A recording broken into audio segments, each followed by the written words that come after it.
Muy bien. Segunda parte, esta vez como las películas parece, ¿no?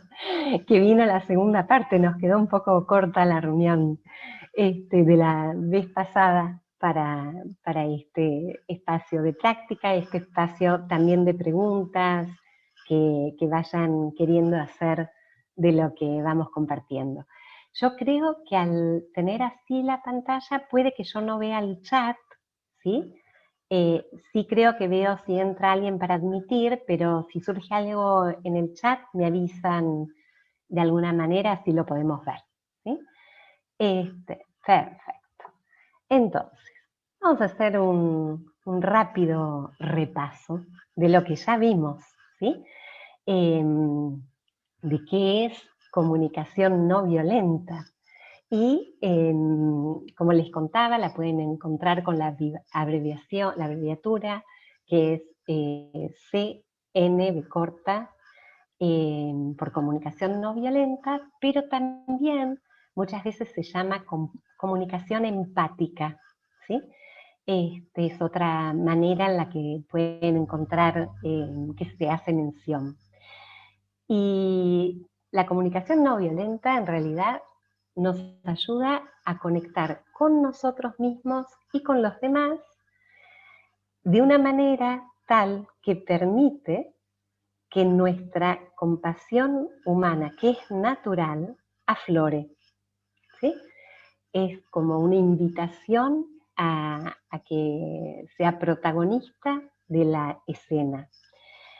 Compasión y empatía, les contaba también la otra vez, que son términos en inglés. Marshall Rosenberg, que es el creador de todo esto, usa muchas veces la palabra compasión y otras empatía, así que están traducidas de las dos maneras en textos en español, ¿sí?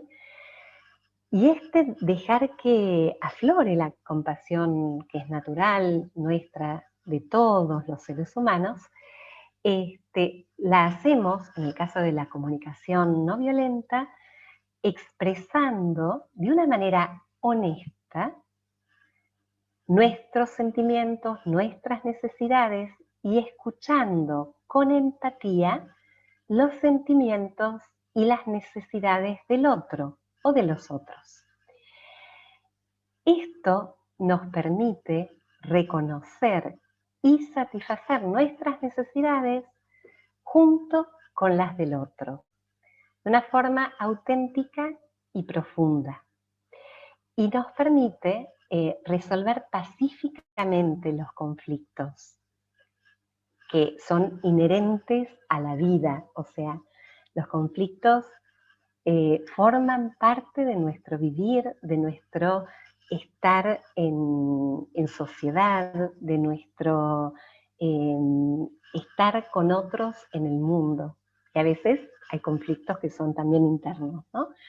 Pero permite hacerlo de una manera pacífica, apelando a la cooperación, al respeto, poniendo en juego estos valores y no la agresión o, como vamos a ver ahora enseguida, los juicios de valor, que son terreno fértil para la violencia, ¿sí?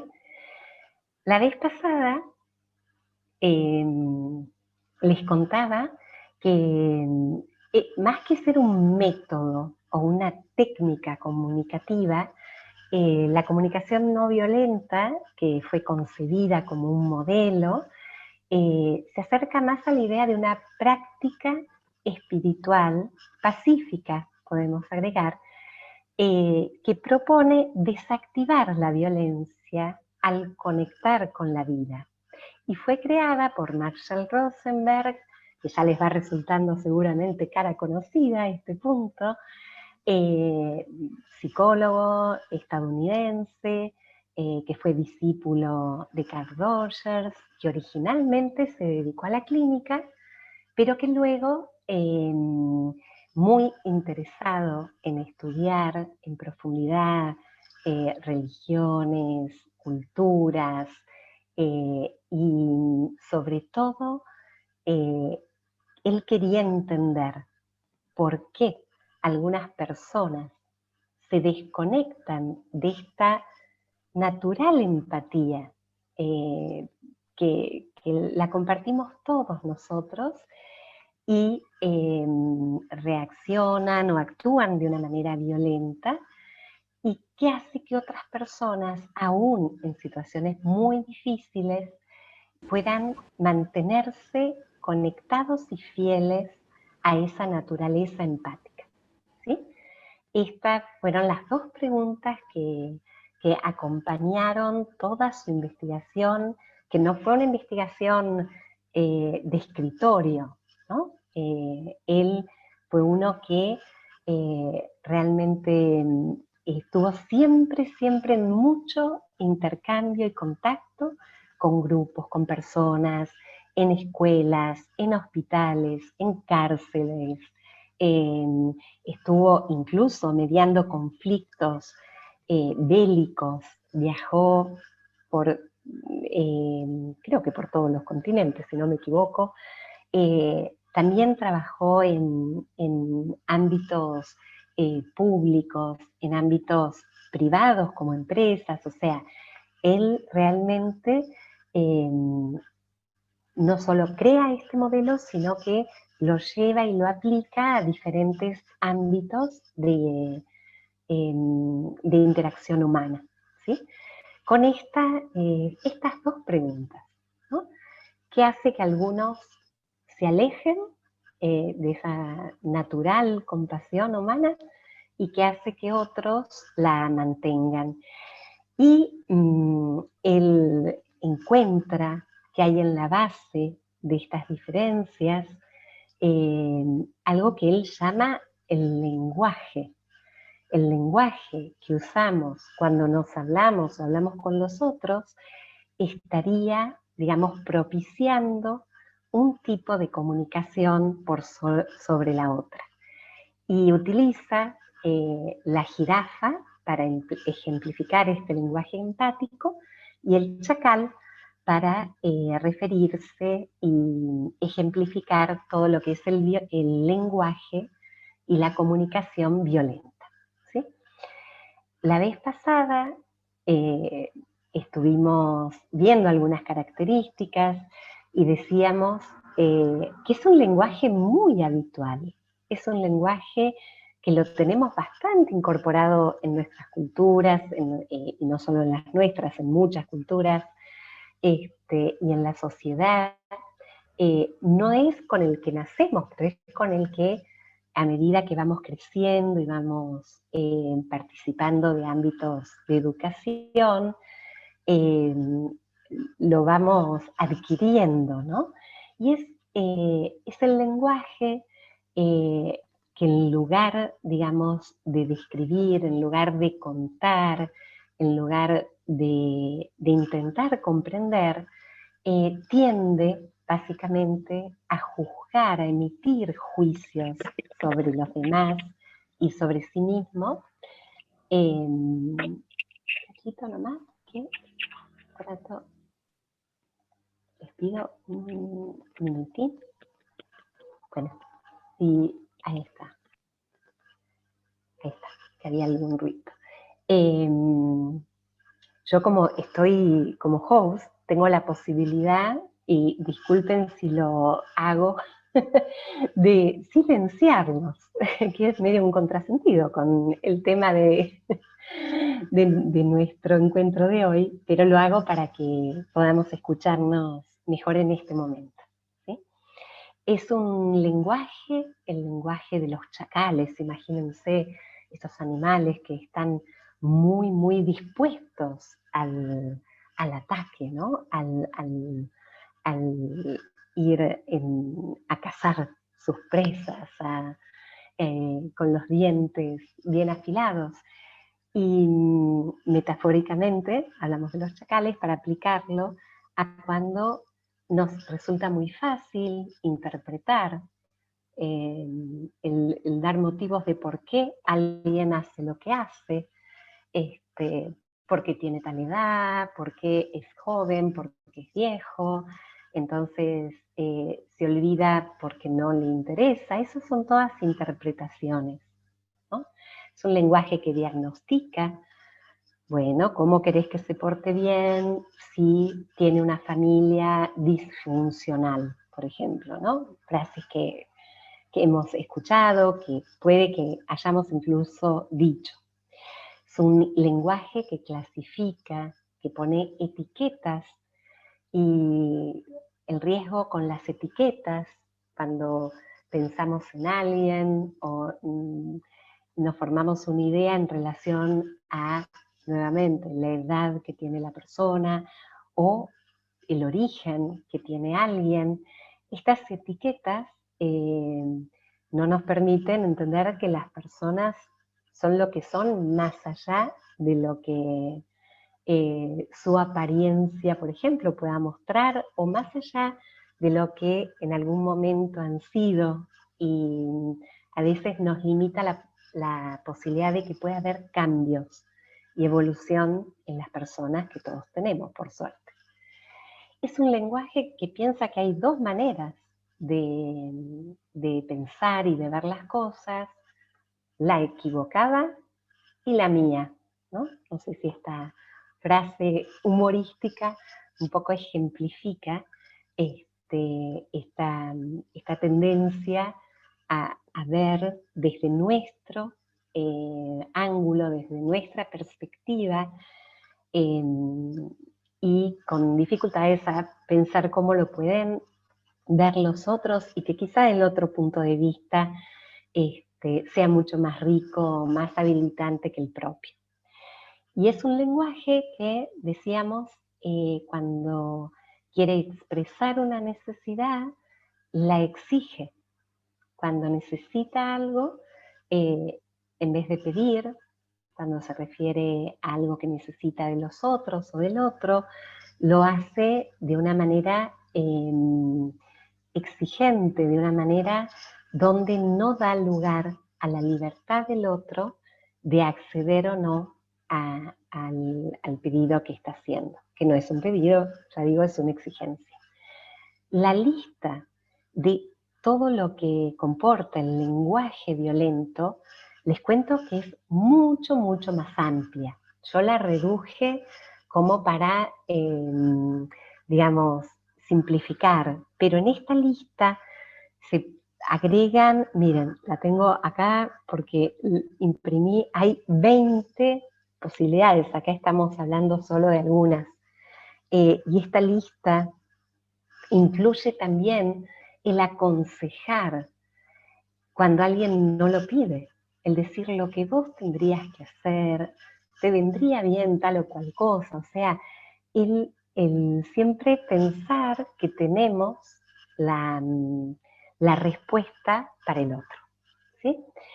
Y la vez pasada, cuando entre todos fuimos describiendo qué sería o qué nos venía a la mente con comunicación violenta, surgieron muchas de las cosas. Yo acá volqué lo que ustedes iban escribiendo en el chat la vez pasada, lo volqué en una nube, digamos, de palabras, y espero haber copiado todas. Si me olvidé de alguna, pido disculpas, pero mucho de lo que estamos describiendo son cosas que ustedes mencionaban como lo que les venía en mente, con qué asociaban o qué idea tenían de la comunicación violenta, ¿sí? Ahí ocupó el enojo un lugar central y vamos a hablar ahora un poquito de eso. Y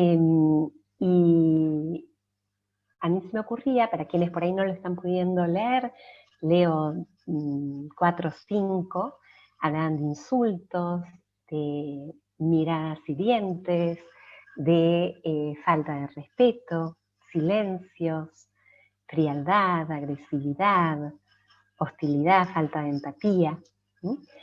Y cuando yo vi todas estas palabras así juntas, se me ocurrió que también para ir practicando un poquito con algunas distinciones de la vez anterior, la podíamos agrupar de alguna manera. A mí se me ocurrió esta y puede haber muchas otras maneras de agruparlas, pero pensé en estas como indiferencia, no tolerancia, destrato, avasallamiento, frialdad, ignorar, manipulación, abuso, no escucha, falta de empatía, agresividad, agresión, y las pensé como evaluaciones, juicios de valor que damos a la relación que estamos entablando con un otro o de la cual formamos parte, y evaluación de cómo es el comportamiento del otro, ¿sí? Entonces, lo que yo puedo interpretar en otro o pensar como indiferencia, como manipulación, como el creer tener razón, ¿sí? O agresividad o lo que fuera. Y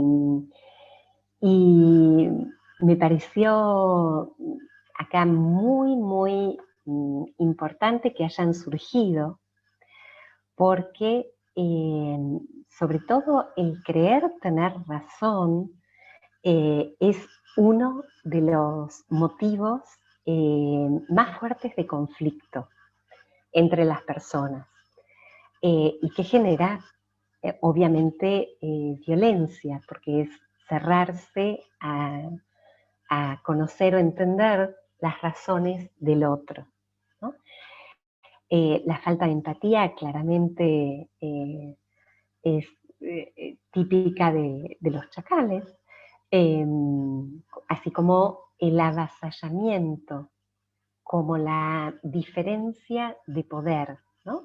Como si una de las dos partes tuviera en una jerarquía sobre la otra y más derecho a satisfacer sus necesidades que la otra parte. La manipulación también es muy típica de los que utilizan la comunicación violenta a un nivel donde buscan que el otro haga aún lo que no quiere o no le surgiría hacer. Comportamientos violentos, puse acá algunos de los que ustedes mencionaban, y aquí ya no es una evaluación, aquí es la descripción de un comportamiento. El mutismo, cuando después vamos a ir viendo los diferentes focos sobre los cuales aplicar el modelo, y uno era el describir una situación, ¿no? El observarla. Entonces, un mutismo, una mirada dura, tiene un poco de evaluación, pero nos habla también de un lenguaje que es no verbal, pero que comunica. El silencio, la no escucha, el bloqueo, los golpes, la nulidad de intercambio, ¿sí? Acá podríamos estar identificando qué hace, ¿no? el otro que lo vuelve, digamos, violento en su comunicación o en su interrelación. Y violencia, en realidad, es todo lo que se dice o no se dice, se hace o se deja de hacer, que impide la conexión empática y compasiva con el otro. No siempre el silencio es violencia, ¿sí? Hay silencios que, al contrario, dan lugar a la escucha y tienen mucho de empático si se acompañan de presencia, si se acompañan de un verdadero interés, en comprender al otro y en intentar contribuir a la riqueza de su vida, ¿no? Por otro lado, fíjense que en todo lo que surgió en la vez pasada, en el chat inicial estoy hablando, hay sentimientos,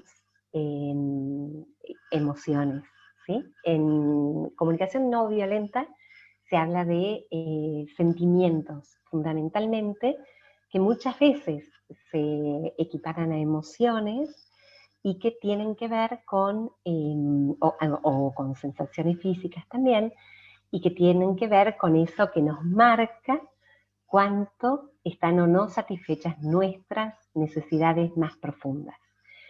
Y lo que había surgido ligado a la comunicación violenta fue dolor, angustia y bronca, enojo, ira, rabia.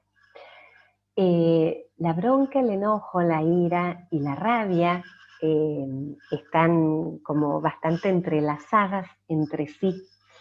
Y puntualmente con respecto a estas emociones, lo que se trabaja mucho desde este enfoque es poder descubrir qué otras emociones se esconden debajo de esta que podemos llamar enojo, como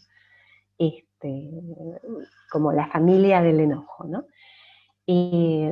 Porque generalmente cuando profundizamos en el trabajo, sobre todo de autoempatía, de exploración interna, el enojo generalmente es el resultado de haber aplicado un juicio sobre el otro o sobre nosotros mismos, ¿no? Eso es lo que enjuiciar, el atribuirle al otro una intención, eso es generalmente lo que después desencadena el enojo, pero no nos ayuda mucho después saber cuál es la necesidad que no está satisfecha. Y acá el trabajo de exploración interna es un poquito más profundo para descubrir qué otras emociones o sentimientos se esconden debajo del enojo, ¿sí?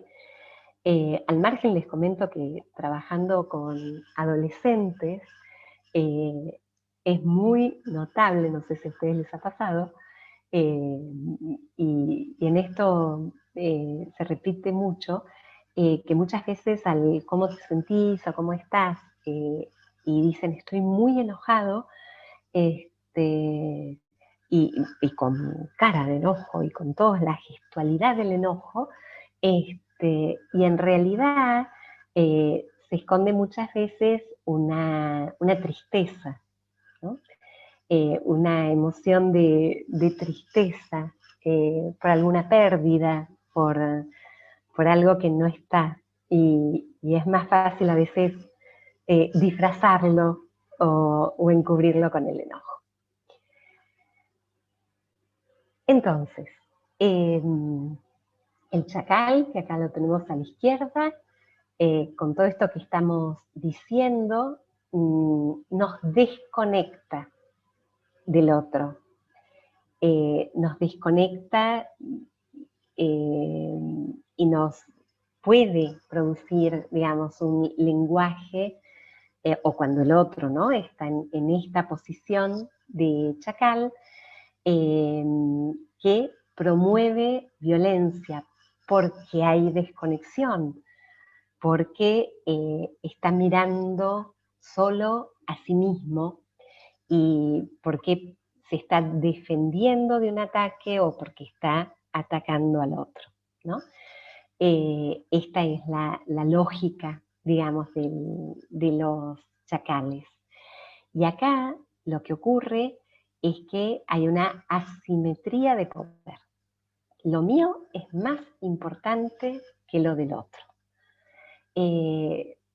Yo necesito lo que necesito, aún a pesar de hacerlo por sobre el otro, ¿no? Ustedes hablaban de abuso, avasallamiento, habían nombrado, ¿sí?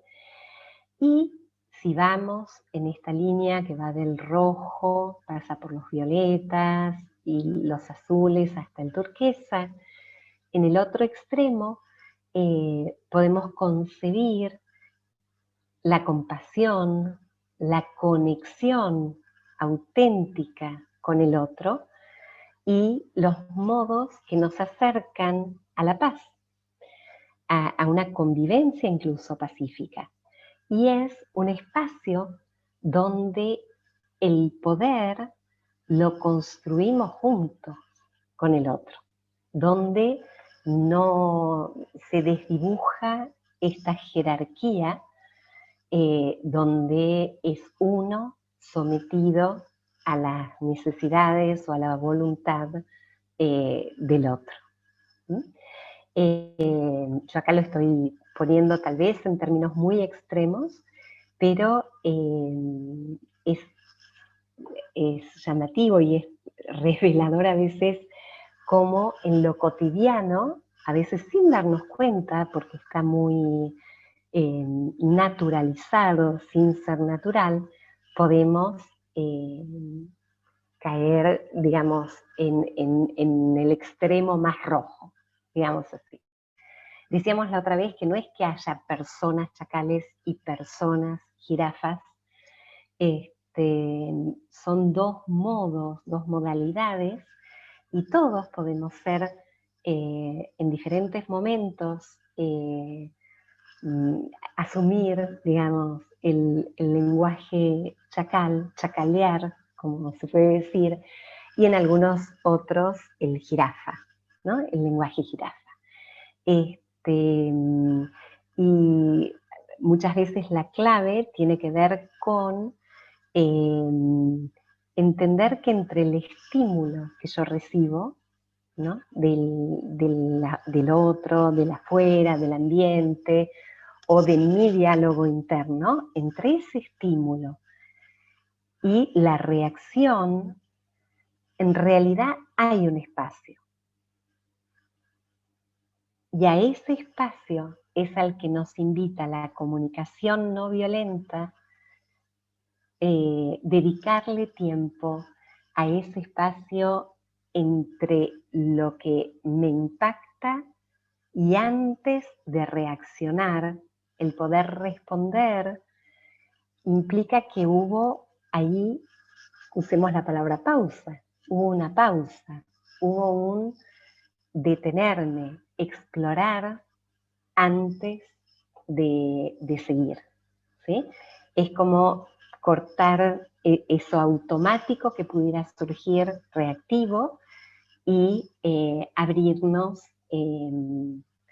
a algo que es un poco más de conexión y más de respuesta. Entonces los invito a mirarlo. Es cortito.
no veo, no veo las ventanitas. Ahora. Se me fueron las ventanitas. Perfecto. Se está compartiendo, ¿sí? Perfecto.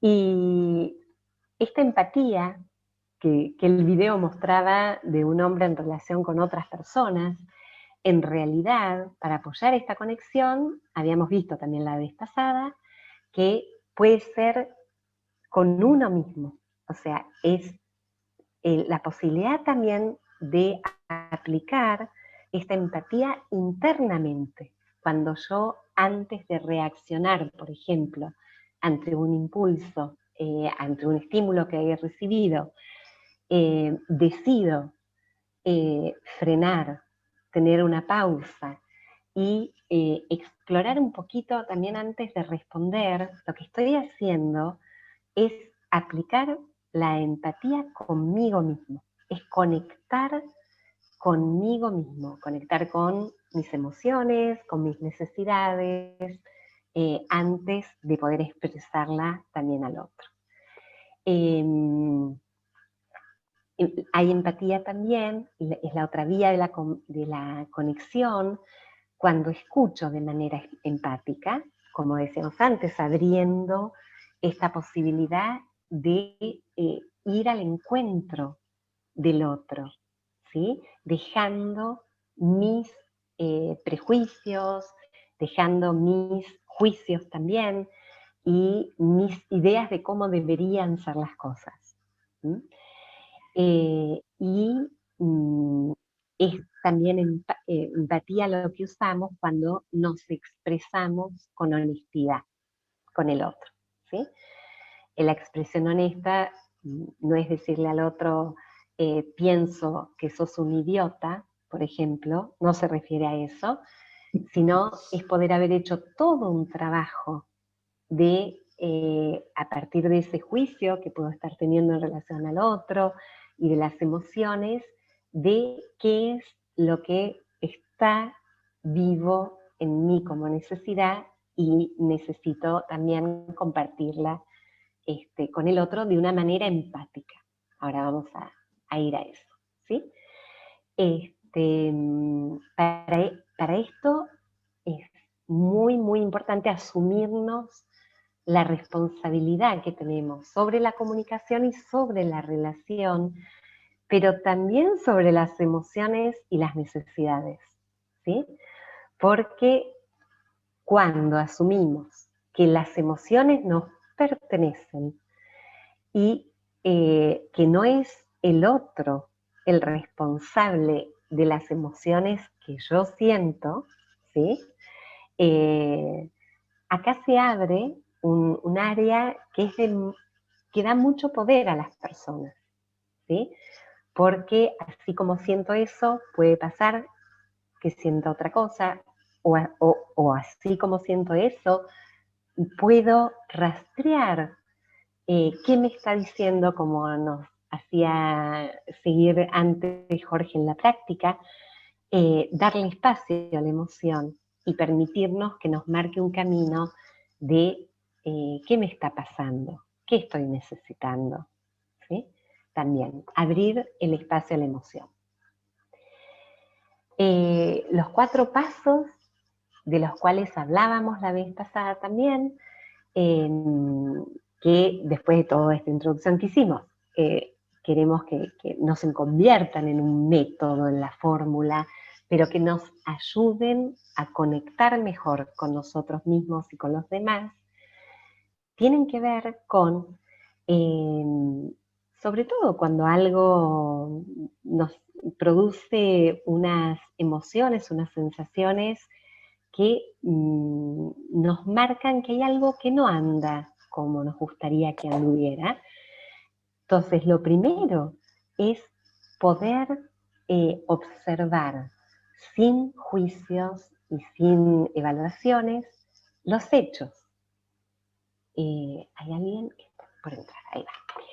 Observar es toda una práctica que a veces no es tan sencillita. Ahora vamos a hacer un ejemplo. Los hechos sin juicios, ¿sí? En general se dice, ¿qué dijo qué hizo o qué dice, qué hace la otra persona, ¿sí? Pero pudiendo describirlo lo más neutralmente posible, ¿sí? Ya esto es un ejercicio, ya esto hace que nosotros empecemos a distinguir y a mirar desde una otra perspectiva las cosas que incluso nos molestan. Expresar los sentimientos implica que primero identifico lo que siento, luego lo comunico, me conecto con el sentimiento, indago por ahí, exploro cuál es la emoción que está viva en mí en ese momento y, como decíamos, la conecto con la necesidad que necesito satisfacer en ese momento. Entonces, hay todo un trabajo que es interno antes de comunicarlo al otro, ¿sí? ¿Qué estoy necesitando? Este paso es muy importante porque las necesidades son universales, las tenemos todos en diferentes momentos de nuestra vida, en diferentes momentos de nuestro día, pero cualquier ser humano puede comprender una necesidad de otro, porque aunque en ese momento no esté experimentando la misma necesidad, sí es muy probable que la haya tenido o que la haya conocido en algún momento de su vida, ¿sí? Y desde aquí es que si necesitamos algo del otro, podemos formular una petición, hacer un pedido, que no es exigir, que no es ordenar, que no es obligar al otro, ¿no?